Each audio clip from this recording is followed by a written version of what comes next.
여러분 안녕하세요. 다즈런입니다. 오늘은 박찬욱 감독의 신작 어쩔 수가 없다를 보고 나서 개인적으로 제가 느꼈던 부분들을 좀 말씀드리고 싶어서 이렇게 카메라를 켜보게 되었습니다. 사실 저도 스포를 별로 좋아하지 않기 때문에 스포가 없는 내용인 점 참고 부탁드립니다. 영화가 아무래도 너무 호불호가 있고 조금 난해하다라는 이야기도 들었기 때문에 도대체 어떤 내용이길래 내가 한번 직접 보고 판단해봐야겠다 라는 생각이 들어가지고 주말에 한번 시간 내서 보게 되었는데요. 개인적으로 느꼈던 생각들을 주저리 늘어놓는 거다 라고 생각해 주시면 좋을 것 같습니다. 먼저 저는 어쩔 수가 없다를 보면서 사람은 다들 어딘가 모르게 닮아있다라는 생각이 들었습니다.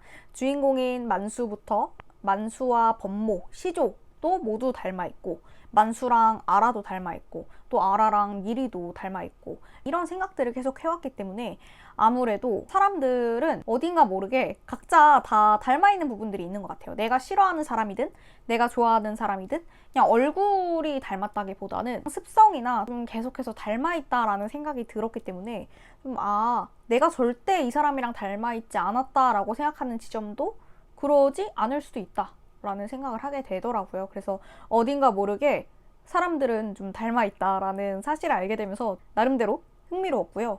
그리고 박찬욱 감독은 히치콕을 굉장히 좋아하구나 라는 생각을 하게 되었습니다. 헤어질 결심부터 시작해서 지금 어쩔 수가 없다까지 살짝 관음의 요소를 많이 가미를 하신 것 같더라고요. 몰래 이렇게 지켜보는 것들을 계속 장면 삽입을 해서 그런가 히치콕 영향을 많이 받았구나 라는 사실을 또 깨달을 수 있었습니다. 사람을 계속 오래 보게 되면 어쩔 수가 없이 그 사람을 공감하게 되는 것 같더라고요.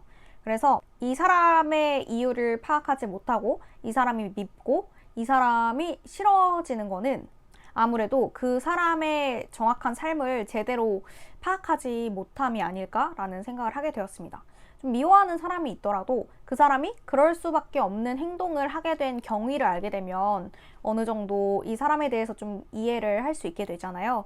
그런데 내가 그 사람을 오래 보지 않았기 때문에 그렇게 판단하는 걸 수도 있고 그 사람이 미운 거는 그 사람이 그럴 수밖에 없는 사정을 내가 몰라서일 수도 있고 이런 생각을 하다 보니까 제 마음이 편해지더라고요. 그래서 어쩔 수가 없다를 보면서 사람은 계속해서 오랫동안 보게 되면 그 사람에 대해서 또 이해할 수 있고 그 사람을 제대로 좀 파악할 수 있기 때문에 그럴 수밖에 없던 이유들을 좀 파악을 하지 못했기 때문에 그 사람을 미워할 수 있게 되는 거 아닐까? 이런 깨달음을 얻게 되면서 좀 새로운 사실을 파악할 수 있어서 흥미로웠습니다. 그리고 나서 살짝 이거는 당연한 이야기일 수도 있지만 중독이 되는 요소들은 조금 더 경계를 해야겠다라는 생각을 많이 하게 되었는데요.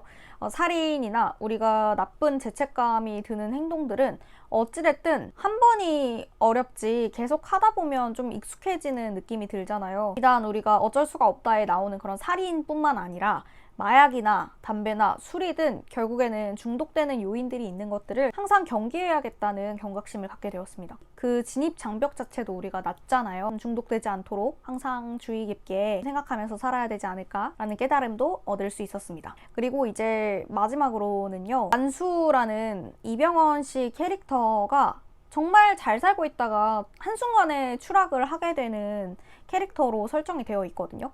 그렇기 때문에 저도 한번 추락에 대해서 고민을 하게 되었어요. 나의 삶이 이제 위에서 아래로 이렇게 추락하는 그런 상황들을 어떻게 보면은 받아들이고 익숙해질 줄 알아야 살아갈 수 있구나 라는 것들을 깨닫게 되었어요. 높은 곳에 있다가 추락하는 것들이 사실 그게 받아들이기가 정말 쉽지 않잖아요. 그런데 그런 것들을 이제 추락하는 것이 당연하다라고 느낄 수 있어야지만 잘 살 수 있는 것 같아요. 어떤 일이든 어떤 상황이든 반드시 내가 좀 위가 있으면 아래로 떨어질 수 있다라는 것들을 각오하고 견뎌낼 준비가 되어 있는 사람들이 조금 더 망가지지 않고 고장나지 않고 사는 것 같더라고요. 결국에는 평정심이 중요하다라는 사실을 또 깨닫게 되었습니다. 평정심을 기르기 위해서는 나의 정신건강을 지킬 수 있는 무언가를 배워두는 게 좋은 것 같다라는 생각을 하게 되었어요. 저는 실제로 지금 최근에 요가를 배우기 시작했는데요. 요가를 배우다 보면 균형을 잡고 중심을 잡는 게 어려울 때가 있거든요.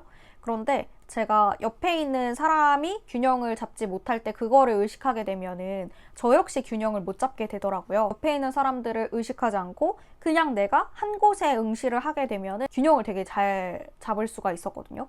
그렇기 때문에 평정심이 굉장히 중요하구나. 좀 더 다른 사람의 시선을 생각하지 않고 나의 내면에 한번 집중하는 것들이 정말 정신 건강에 있어서 매우 중요한 요인이 되겠구나라는 것들을 좀 요가를 배우면서 단련도 되고 깨달음을 얻게 되는 것 같아요. 위에 있다가 아래로 떨어진다는 게 좀 쉽지 않을 수 있지만 그런 것들을 한번 다스릴 수 있는 나만의 좀 취미생활이나 좀 내 정신 건강을 지킬 수 있는 무언가를 배워두는 것들이 정말 필요하지 않을까? 라는 생각을 하게 되었습니다. 여러분들도 혹시라도 평정심을 지키기 위해서 좀 어떤 것들이 필요할까? 어떤 것들을 배우면 좋을까? 싶을 때 한번 저도 요가를 추천드리고 싶습니다. 결국은 저는 어떤 삶이든 내가 고장나거나 망가지지 않기 위해서는 스스로 좀 더 잘 단련되어 있는 마음의 평안이 중요하다고 생각을 하기 때문에 여러분들도 평안한 하루를 이어가시면 좋을 것 같습니다. 어쩔 수가 없다를 보면서 제가 느꼈던 생각들을 한번 주저리 이야기를 하게 되었는데요. 오늘 영상은 여기까지고요.